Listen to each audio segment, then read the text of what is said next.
Yo, what's going on, guys? And today I want to talk about the New York Knicks versus the Cleveland Cavaliers in the conference finals, which features two teams that are built very differently on the offensive side of the ball and even defensively. So before we start today's video, I want to hear your guys' thoughts. Who do you think is going to win and why? So the Cavaliers lean heavily on Donovan Mitchell and James Harden, while the Knicks are able to overwhelm teams with the lineup versatility, size on the wing, offensive rebounding, and an offense built around Jalen Brunson and Karl-Anthony Towns. So before we start today's video, let me hear those thoughts. Who's going to win and how many games and why? Who's the X-Factor? And regardless of who wins, do you think that the winner of the Eastern Conference even has a shot at beating one of the Spurs or the Thunder, whoever comes out of the Western side of the NBA Conference? I don't know why I said it like that. So let's get right into it and talk about it. The New York Knicks enter the series playing the best basketball in the Eastern Conference. The Knicks finished the regular season 53-29 with the league's fifth best simple rating system of plus 6.04, the third ranked offense 119.8, seventh ranked defense 113.3, and the fifth ranked net rating plus 6.5. They followed that by beating Atlanta in 6 games before completely dismantling the Philadelphia 76ers in a 4-game sweep. Against the Sixers, the Knicks posted a massive 132 offensive rating. It's like they figured it out. Shot almost 64% effective field goal percentage and averaged 124 points per game. Cleveland arrives battle-tested after surviving back-to-back 7-game series against the Raptors and the Pistons. The Cavaliers ranked 6th offensively during the regular season with a 119.2 offensive rating, but their defense remained inconsistent throughout the year, finishing only 15th at 115. Now, their playoff offense has cooled significantly, averaging 110.4 points per game through 14 playoff appearances. The biggest contrast entering the matchup is the freshness, the fatigue of both teams, which is probably going to play a line in the efficiency. The Knicks have gone 8-2 in the postseason and look like a juggernaut, and they've completely controlled the tempo in both of this series. Cleveland has already played 14 playoff games and struggled at times offensively against Toronto and Detroit. So let's get into the Knicks. Now, with the Knicks, I think this is a team. You have Jalen Brunson, who's been an animal. 26 points per game against Atlanta, 29 points per game against Philadelphia. This is a guy who has been the best player in the Eastern Conference playoffs at times. He controls the pace, punishes switches, and he'll destroy consistently drop coverage. The Cavaliers' defense ranked only 15th during the regular season, and the Cavaliers do not have many answers for Jalen Brunson's ISO scoring and mid-range game.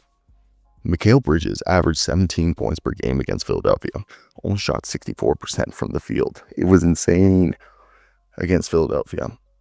He is a guy who already is a great defender, but he's someone who can score at a good clip without needing the ball. His ability to defend and on offense, transition scoring, being an off-ball cutter, and really being like a tertiary shot creator that fits well next to Brunson and the other complementary scorer that is OG Anunoby. OG Anunoby has averaged 21 points per game in both series and been an incredible rebounder. He completely changed New York's defensive ceiling.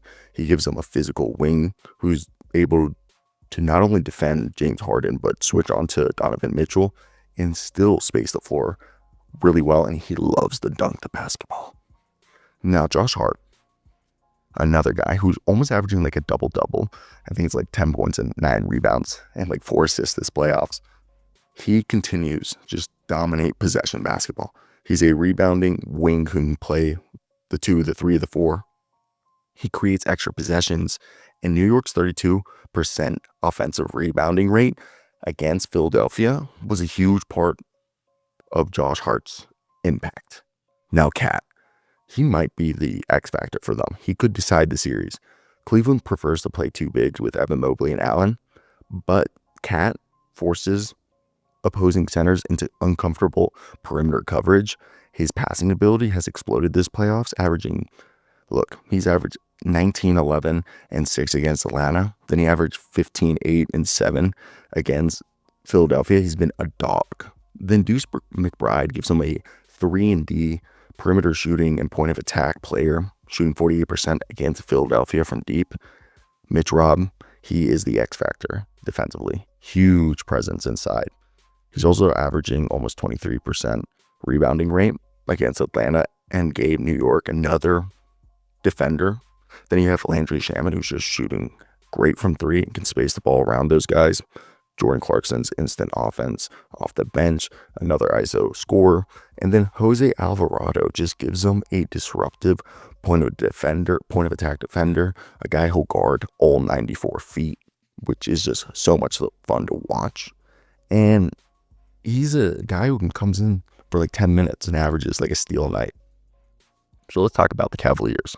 So the Cavaliers, they have an interesting roster because I think if you look at this team, they're different than what they were in the regular season. James Harden has averaged almost a 27% assist rate in the playoffs. 20 points, 6 rebounds, almost 2 steals, with 6 assists.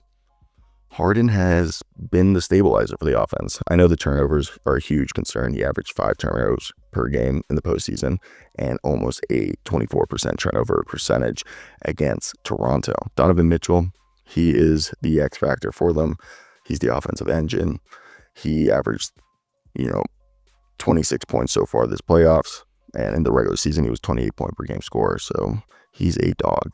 I think Max Strus, you see how much he can help them. He's like their backup point guard. He's their connector.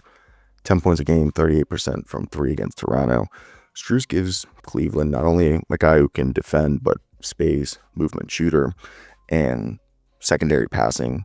He'll give Anunoby and Bridges a lot of trouble because they'll have to aggressively chase him off the line. Evan Mobley is a huge player for them. 17 points, 8 rebounds, 4 assists, 2 blocks. He is able to guard every single position defensively and attack mismatches offensively. They'll give Cleveland the ability to guard Cat on the perimeter and also be able to mash inside.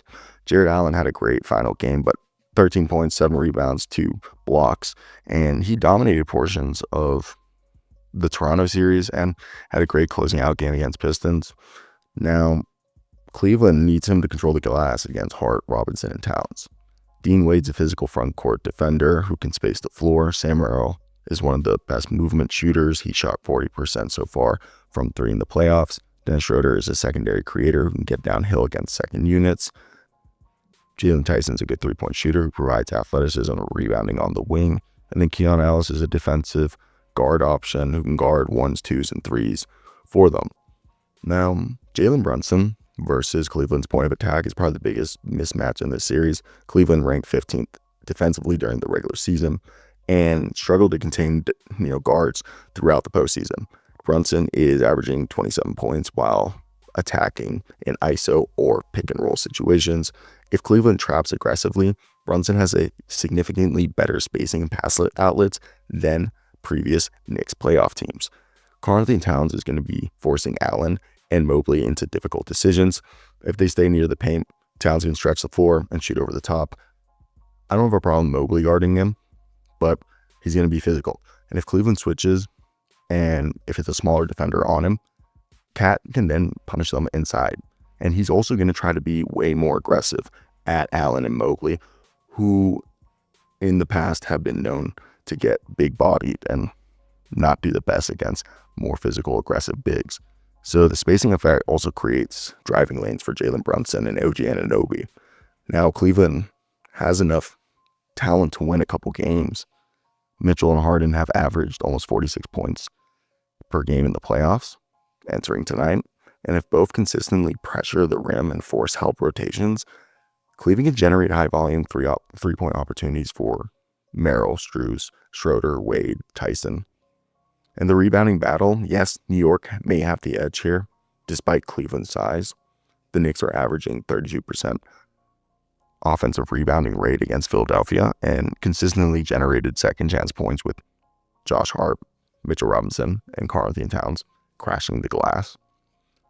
And then you got OG Anunoby, who his ability to guard everybody, the quintessential definition of 1 through 5 defender, as he can switch on to Harden, Mitchell, Mobley. And he was a guy who averaged almost 22 points and 9 rebounds, shooting 61% against Atlanta. We talked about Mitchell Robinson's offensive rebounding and rim protection that could completely shift this series. Then James Harden, if he can control his tempo and limit the turnovers and get hot, Cleveland's offense becomes far more difficult to guard. If the turnovers continue, New York's transition offense will punish them. Then Evan Mobley has to dominate defensively, shut down Cap, stay aggressive offensively, and that'll help kind of dictate what the Cavs' ceiling is. Whether he has the ability to score in a way that will be enough, or whether he can stop Towns from attacking, either from the perimeter or at the rim. So this is my prediction.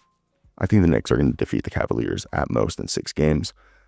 The Cavs have enough shot creation to avoid a short series, but New York looks like the far more complete team entering the conference finals. The Knicks have the better defense, more efficient in the playoffs, healthier, fresher, and they have the hottest player in both Brunson and Cat. They have flexibility from their lineups, their better rebounding rate. I think Cleveland's offense can still explode behind a Mitchell and Harden game, especially at home. But the Knicks' ability to switch defensively, dominate possessions, create extra opportunities, and then generate half-court offense is going to decide this. And I think Jalen Brunson controlling everything is huge. So let me know your thoughts down below. Peace out.